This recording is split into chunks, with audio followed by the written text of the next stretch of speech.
My desk is a huge mess. I gotta clean it up. As I look at myself, I am upset. Okay, let me move this down so that you're right where my camera is. Okay. Welcome to Flipping and Wholesaling Houses in New York show. I am Michael Pinter, where I teach you how to start flipping and wholesaling houses, or if you're already doing it, how to grow your business.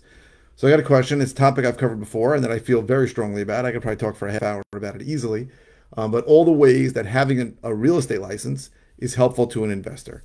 Let me preface this by saying there are gurus out there who will tell you the opposite, right? They'll tell you, don't get a license because you want to talk shit about realtors when you're trying to buy a house, and there's some kind of fiduciary conflict that you may have because you're trying to buy a house at a discount when you should be helping them list.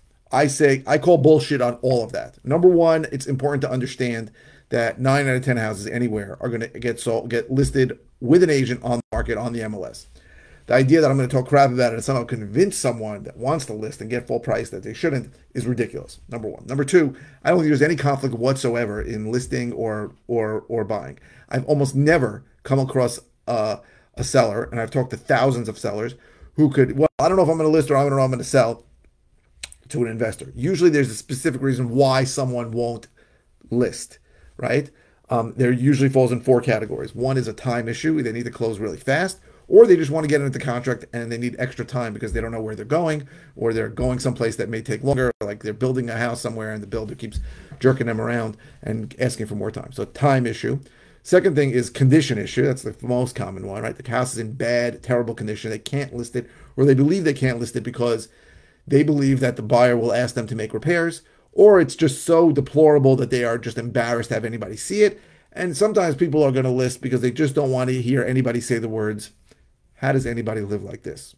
Okay, so terrible condition or bad condition, or even sometimes just perceived bad condition. So that's 2. So there's time issues, condition issues. Third reason people don't list, municipal issues. So unpermitted additions, that's an issue. Open permits, open violations, some kind of problem that they can't fix, or they don't want to spend money to fix, or don't want to spend the time to fix, and they'll sell to an investor who will not give them the same trouble that a end user buyer would. So we got time issues, condition issues, municipal issues. Fourth is tenant issues. You got an uncooperative tenant in there, or even a tenant who's paying that you don't want to get into the eviction process because it takes too long and it's expensive, or it's some relative or friend that you don't want to, that people don't want to have a conflict with. They'll sell a property and then I'll be the bad guy. If you don't really meet any of those 4 criteria, usually you're going to list the property, right? If it's in perfect condition, you're not in a rush, or you don't have no issue on the back end, you can wait as long as you need and you don't have to close very quickly. No municipal issues, no tenant issues, you're probably going to list it on the market. So here are the 3 main advantages of why. So my point to that was, I apologize. My point to that was, it's very rare you're going to find someone who says, I don't know, maybe I'll list it and maybe I'll sell it. Like, usually they're going to lean in one direction. Very rare you're going to not do your fiduciary responsibility, your fiduciary duty if you're licensed. The reason why I think everybody who's in the real estate business as a real estate investor should be licensed are threefold, 3 reasons. The first, most important, is access to the multiple listing service, the MLS. In our area, by far, the number one way to comp out properties and come up with values, comp means look at comparable sales, and comp out, I say comp out a property means I come up with a value for a property by using comps, is the MLS. It's the best way. Second place is PropStream, and they really had a whole disaster where they couldn't get closed data from MLS services, and they're coming back from it, but it's taking them a long time. I'd say right now they're 75% as good as the MLS. I think in a couple of years they'll be 80% as good like they were before, but that's still a big drop. MLS is the best way to come up with values. That's very important. Now, you may be able to get around that. Maybe your sister's a realtor. Maybe somebody's willing to give you credentials, but that's number one. Number 2 is you want the ability to list your own property. So certainly if you're flipping houses or you're wholesaling houses and you're selling to the general public, you want to put your property on the MLS. Now, there are ways around it, right? I used to do flat fee, low commission.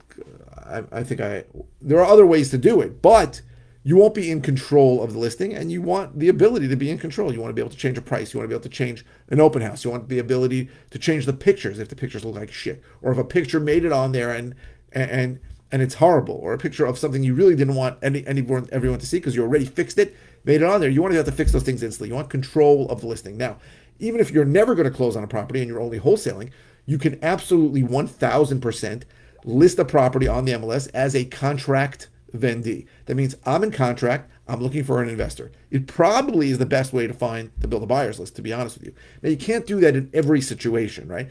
If the seller lives in the property and they don't know you're assigning it, you don't want to list it on the MLS.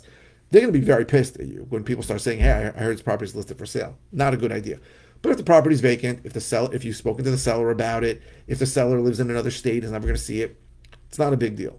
So it's a very, very good way to stay, not just to get new people on your buyer's list, but to stay in control of what people are seeing when they come to the property. And you put in the description, I'm looking for a cash buyer, cash or hard money. This is for an investor only. It's a contract vendee, which I guarantee you most realtors still don't know what that means. But it will get you investors to find you, and it is a good way to build your buyer's list and to get the most money for your property, which is what we're trying to do when we wholesale. Number 3 is that inevitably, this is the part that confuses people, if you go on enough appointments, you will meet people who should list. And you will meet people who just assume you are going to list for them. I remember going on an appointment, the person we spoke about selling to an investor, we got there, they said, we want to list.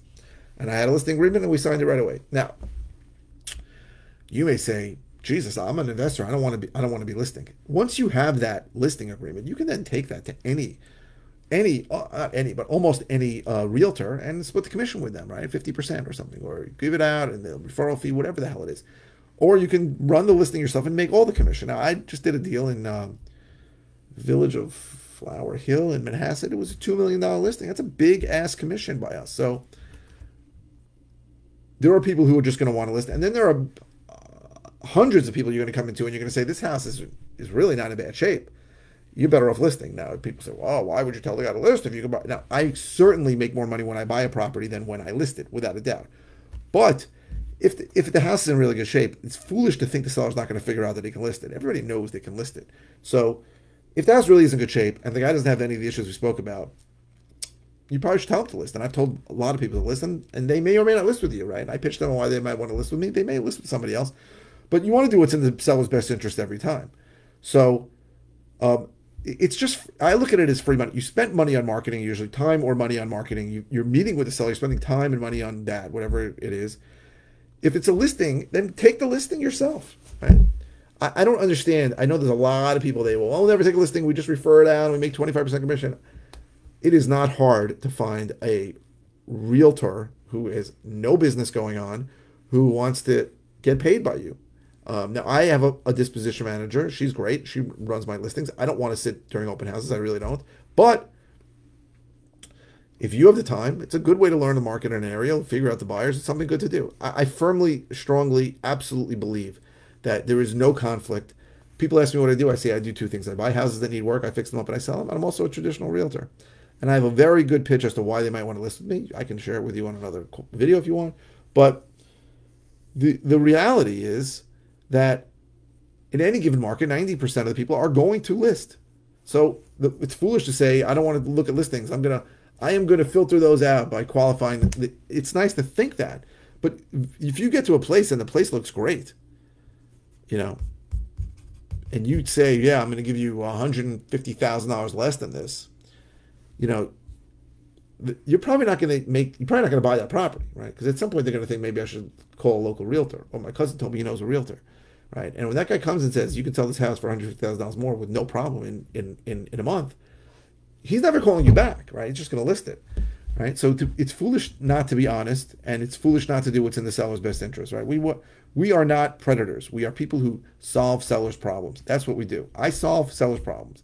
Seller needs to list it, I'll list it for him. Seller wants to sell to an investor, I'll buy it from him. But that is what I do.